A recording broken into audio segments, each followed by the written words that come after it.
Company A produces, however it manages it, a better quality and or a lower price than Company B. So we all go to Company A. Company B can't find any buyers because it's not competitive. Or, to say the same thing in other words, Company A outcompetes Company B. Here's what happens. Company B collapses. Because it can't sell its goods, we're all going to Company A. So Company B, sooner or later, declares bankruptcy. It can't continue. It lays off its employees. It stops buying inputs because it can't compete. Good. Now, what happens in Company A? Company A says, hey, there's a whole bunch of workers that have just lost their job at Company B. They're trained in producing what we produce. Let's go hire some of them.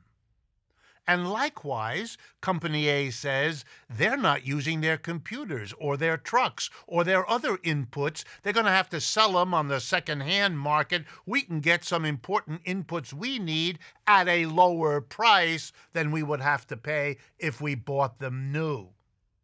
So what begins to happen is where before there were two companies, A and B, there's now one larger A and B has disappeared. Or to say the same thing in simple English, A, the winner in the competitive struggle, eats, absorbs into itself what's left of Company B. And this process is repeated over and over until 30 or 300 companies have become 1 or 2 or 3. That's the result of competition. That's how competition is supposed to work. That's how competition does work. It's important to understand monopoly is where competition leads. And as if that weren't enough, let me make sure you understand this from the business point of view. It is the great dream of every entrepreneur to become the last one standing in the competition, to win the competition.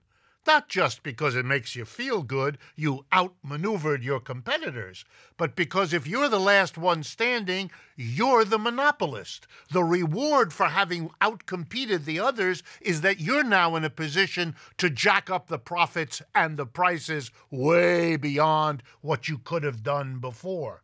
So we have a system that produces monopoly and all the incentives for every entrepreneur in competition to work as hard as possible to become the monopolist.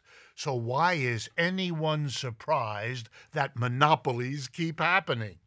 Because they're the whole point and purpose of capitalist competition.